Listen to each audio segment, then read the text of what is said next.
When's the last time you thought about your diff fluid? You should think about changing the diff fluid in your Jeep for a couple reasons. One, because the owner's manual asks us to, and two, it gives us an opportunity to catch any minor issues before they turn into major ones. Let's take a closer look. Before getting started on the job, let's review the maintenance schedule and type of gear oil that's required.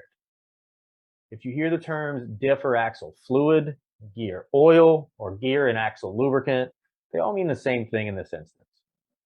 The maintenance schedule on the JK first calls for us to inspect the diff fluid at 24,000 miles. We can inspect the color and fluid level from opening the fill plug on our diff cover. If it looks good, we can top it off if necessary and call it a day.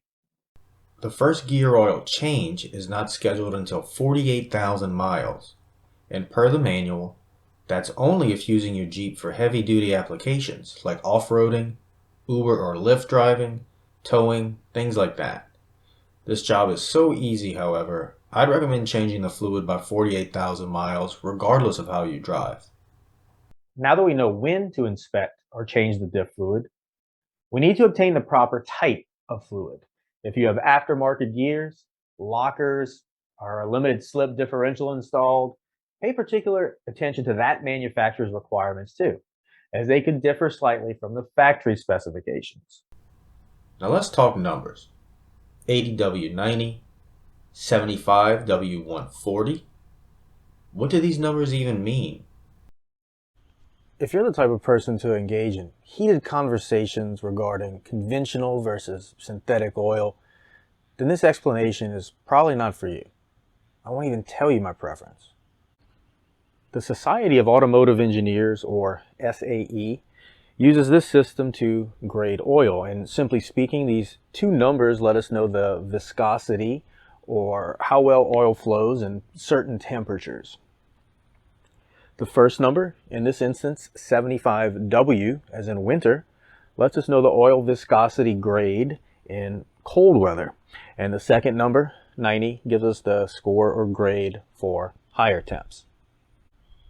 In addition to locating the proper grade of oil, we definitely want to ensure it meets API GL5 specifications, ensuring it will work well in high torque settings, like in the front or rear end of our Jeep Wrangler behind us here. If you do happen to be using Mopar fluids, you can be certain that they'll meet the specifications and quality requested in the owner's manual. I know this may look confusing at first, but most of us will use 80W90 gear oil for both the front and rear differentials. In fact, we'll always use about 2 quarts of 80W90 gear oil up front. When will we use something different in the rear? Well, if we're towing, we'll use a synthetic 75W140 gear oil. Since towing puts a lot more stress on and causes more heat buildup in the differential, we need a different grade of oil for the rear end. Just like many limited slip differentials on the market today, your diff will require a friction modifier if you have the factory track lock in the rear end.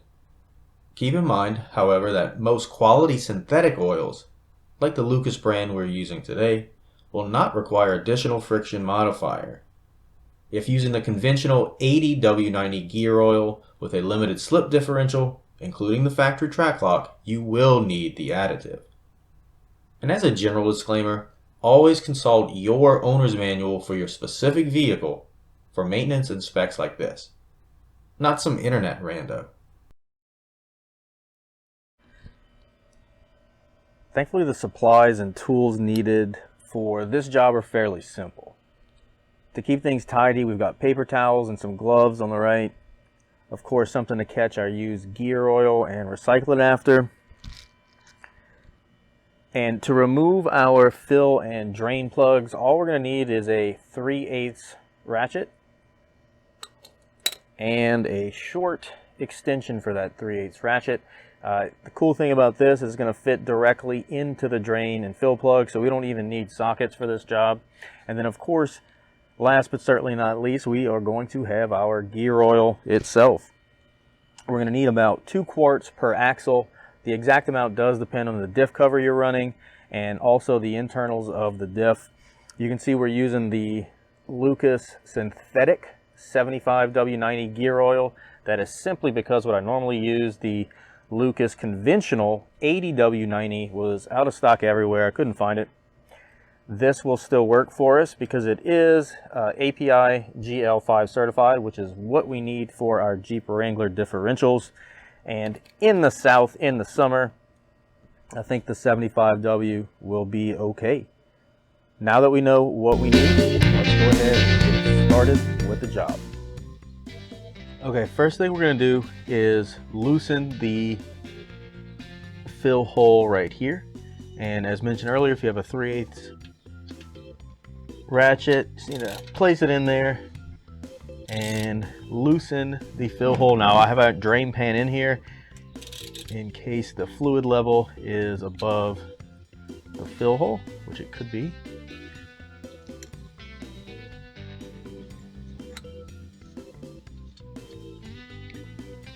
All right, so we do have a little bit of oil coming out, so we definitely had enough.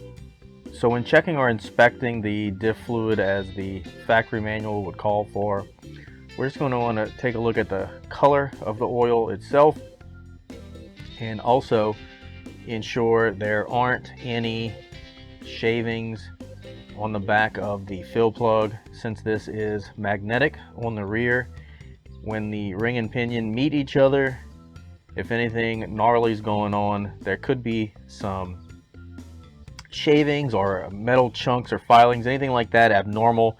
You can tell by removing this plug. Looks good on this end, so I'm gonna get a paper towel and simply wipe it off. If it's really nasty, you could use brake cleaner or something like that if you wish. I think I am good on mine, just kind of cleaning it up a little. Even if we're replacing it, we always want to remove that one first, the drain plug, for the simple reason it's going to let the rest of the oil flow easier once we remove the drain plug right here. And we also want to make sure before we drain everything that we've got a place to fill it up. So if for some reason we couldn't remove that, we want to know that before we drain the rest of the oil out. And so I'm going to add the extension on.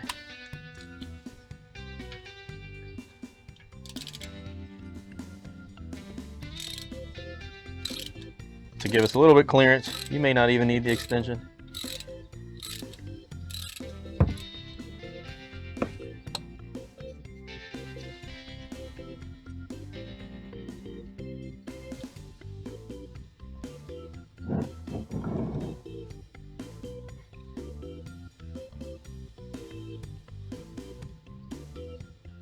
And this drain plug should have a bit more filings or shavings on it since it's at the bottom of the diff.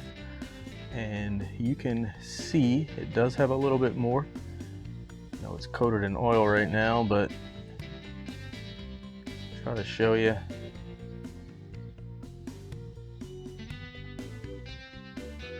So you can see some filings or shavings.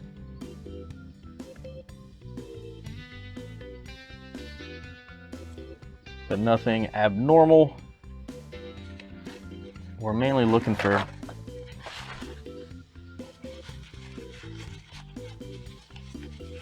big chunks, but a little bit of shavings are okay.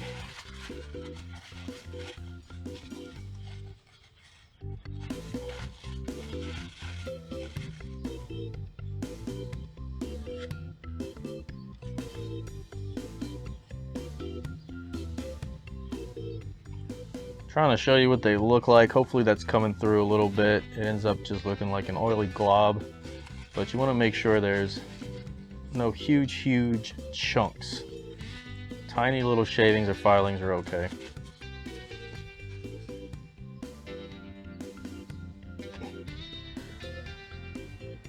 Once the fill plug is cleaned to your liking, go ahead and thread it back in.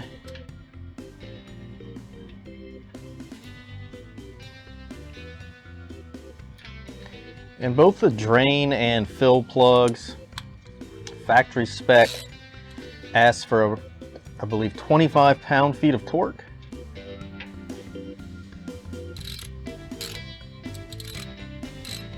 That was awesome.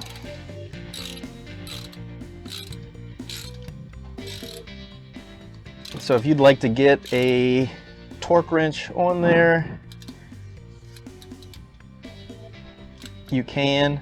I'm pretty comfortable with how tight 25 pound-feet is. I'm also pretty comfortable apparently forgetting to remove the plug from the drain pan. So the oil, that's why it is just sitting on top instead of draining into the actual pan.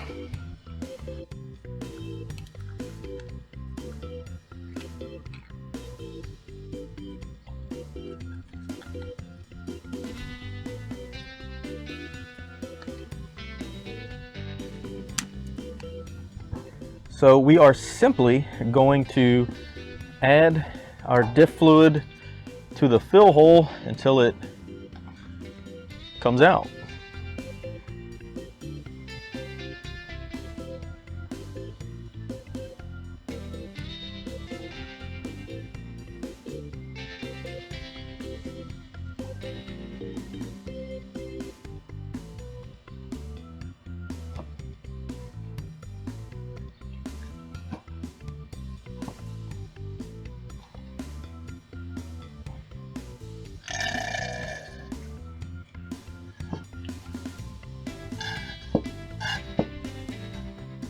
All right, sounds like we are about done with this quart.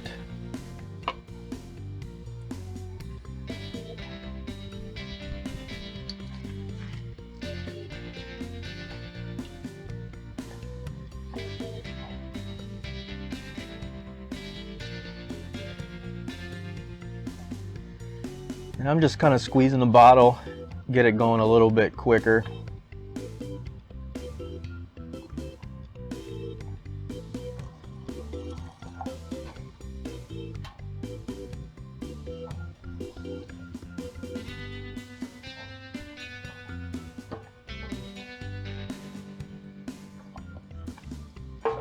All right, so now that the gear oil is flowing from the top, and you can see the color is a lot cleaner than what came out, right? Now that it starts flowing from the top, we are good to go. And so I feel like I used maybe about 1 3/4. Still got a little bit of fluid left, which is fine. I can start out with this one when we fill the front.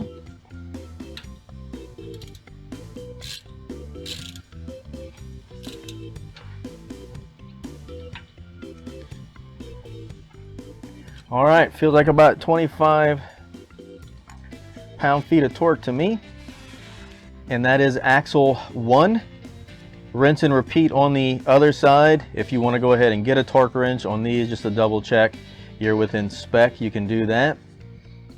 Otherwise, we are good to go. Simple job you can do in the driveway, and it is important, your diff that is. So you want to keep it lubricated with clean gear oil, and this is an easy way we can do that at home. So thanks for joining again, and subscribe for our next maintenance, or hopefully I'll get a trail tutorial out soon. Thanks.